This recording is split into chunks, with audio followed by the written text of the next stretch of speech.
Okay, so you've probably spent, what, the last 6 months really working on yourself? Right. Diving into all the books, the webinars, chasing every single productivity hack out there.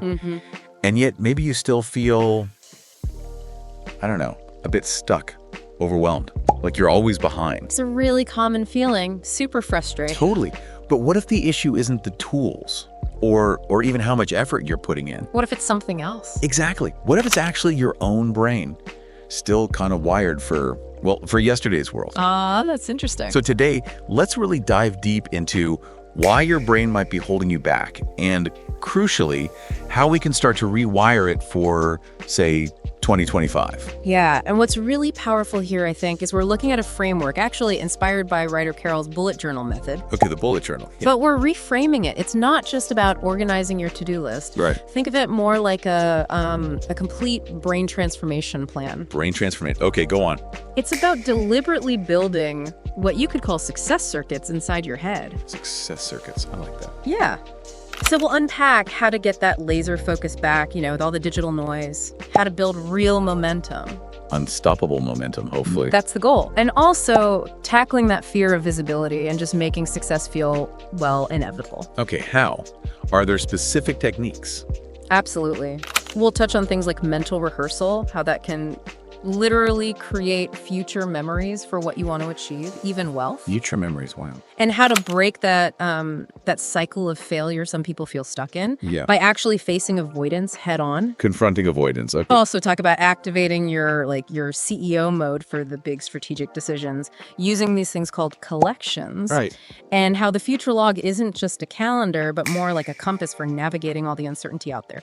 This is about profound shifts, really deep changes, not just surface tweaks.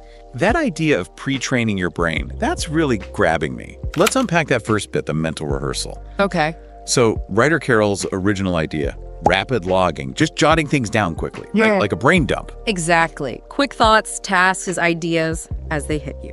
But how does that simple act turn into what you're calling future memories for this, rewired 2025 brain? Right. Well, here's the fascinating part. Your brain, it doesn't always clearly distinguish between something you vividly imagine and something that actually happened. Really? Yeah. So when you use rapid logging, not just for tasks, but for your goals, maybe visualizing ideal conversations or even prepping for difficult ones, you're not just planning, you're actively priming your neural pathways. You're laying down connections, making those outcomes feel more familiar, more achievable. So you're making the unfamiliar familiar, basically. Precisely. It activates your frontal lobe, that's your brain's CEO mode, letting you sort of anticipate challenges and maybe even solve them mentally before they actually happen. Like running a simulation. Kind of. It's like creating a mental blueprint. Your brain then has that blueprint and works to make it real, reducing the friction when the actual situation comes up. That makes sense. A very powerful shift. Yeah. But, okay, on the flip side, lots of us feel stuck in just being busy.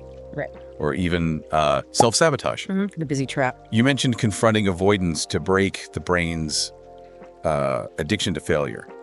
How does the decluttering your mind part of this help us spot and cut those unhelpful loops? Oh, it's absolutely crucial, especially now with constant notifications pinging us. Our brains get easily wired for distraction. How about it? And we get comfortable just doing stuff without actually moving forward. So the bullet journal's migration concept, moving unfinished tasks forward. Yeah, that task you keep rewriting week after week. Exactly. That's not just task management. It's actually a ruthless mental audit. It forces you to look at what you're really avoiding. Oh. If a task keeps migrating, keeps getting pushed, that's a huge signal.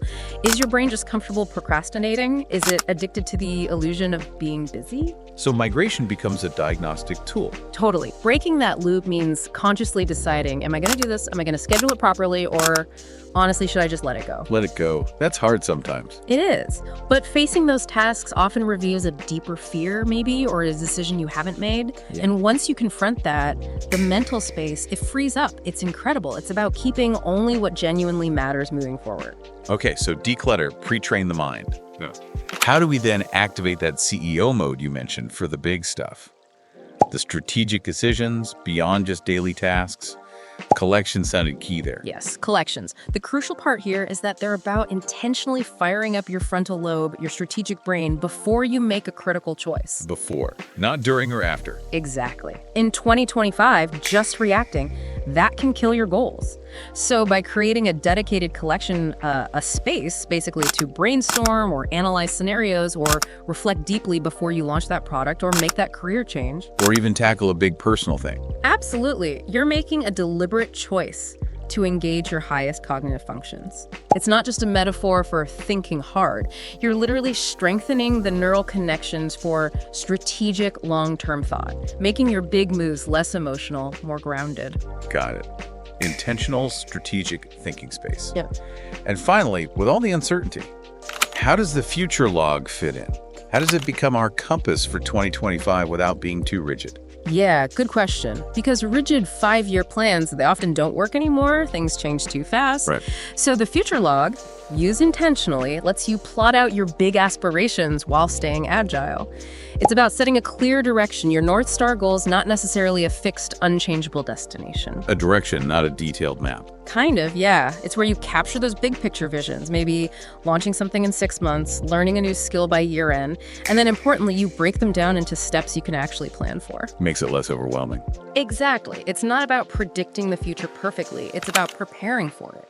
Having a compelling vision that guides your daily actions, even when things feel foggy, you're consciously building that mental map for your future self. So wrapping this up then. Look, the main takeaway is this. You're not broken. You might just be wired for yesterday's world, yesterday's demands. But that wiring can be changed. Absolutely. Success in 2025 really demands a proactive rewiring. So stop just reacting, start rehearsing your desired future. Ruthlessly declutter that mental space, intentionally activate your CEO mode before those big choices. And use those long-term goals as an agile compass. Exactly. This whole approach moves you from just, putting out fires to actually building a resilient, future-proof mindset, from reacting to building. Building, like that. Okay, so considering everything we've unpacked today, from pre-training your brain with mental rehearsal to confronting that mental clutter, here's something for you, the listener, to think about.